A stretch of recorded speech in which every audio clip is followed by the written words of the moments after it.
I have both loved and hated this portable power station at different times. Let's talk about it. Welcome to the Hippie Geeks. Let's get into a long-term user review of the Rockpals 300-watt portable power station and how it has worked out for us over the last 3 years. We bought this power station at the same time that we bought the 100-watt solar panel that we recently took a look at, and it was for the same trip to Joshua Tree that we took the boys on. We needed a way to run our 12-volt refrigerator overnight, and it looked like this power station would fit the bill. The battery holds 288 watts of power when it is fully charged and can output up to 300 watts max, which would be fine for what we wanted to do with this system. I did a lot of reading and researching, but as this was my first time buying one of these, I made some mistakes as I didn't even know what I should really be looking for in a unit. The first mistake I made was that this unit, and a lot of these smaller ones, are not able to run a refrigerator reliably on the 12-volt port because the output is not regulated, so it would only actually keep the refrigerator running for a random amount of time unless I plugged it into the AC output of the unit. The problem with that is that the AC output actually uses about 10% more power because of the conversion, and worst of all, you cannot charge the power station while you are using the AC output, as it needs that same circuitry to charge.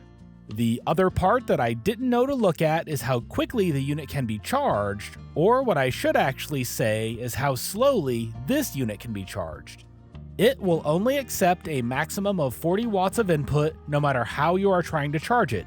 With its rated capacity of 288 watts, that means that if you have completely discharged the unit, it is going to take just over 7 hours of full charge to get it back to full, and that is pretty much impossible to do using a solar panel. If you are lucky, in most areas you will get at most 5 solid hours of sun in a day, which means that this unit may need a little help from additional power sources to get it charged to full. If you are on grid, it does come with an AC power cord, and you can also plug it into a cigarette lighter of a vehicle to charge it as well, which is what I ended up doing for most of the trip. I put a splitter on the cigarette lighter in the van while we were driving, with one part of the splitter running the fridge and the other part charging the power station. With all of that said, even though I have spent the first part of this video bitching about how this unit did not work out for us exactly like I hoped, that is really a result of a lack of research on my part and not knowing what I was actually looking for in specs when I bought the unit. I managed to make it work for the trip that we bought it for, even if it did not work perfectly and was not exactly what I was expecting when I ordered it. However, I have kept using it regularly for the last 3 years, and it is still going strong. It is not perfect for every use case, but it is really good for a lot of them.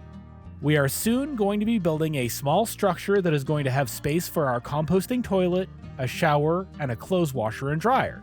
One thing that both a shower and a washing machine need to operate is water pressure, and we are going to be using this portable power station along with the Rockpals 100-watt portable solar panel that we looked at previously to power a 12-volt pump to get water from a 300-gallon IBC tote at the pressures that they require. It should work well in that instance, at least that is what I am hoping. Time will tell if it works out for me, but I will be sure to make a video about it once we get everything set up. So the real question with this unit, as with anything that we have bought, is, was it worth the money?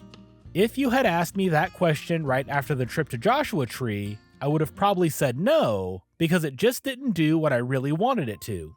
However, 3 years later, and with all of the different ways that we have used this thing, I can say that I have definitely gotten my money's worth out of it.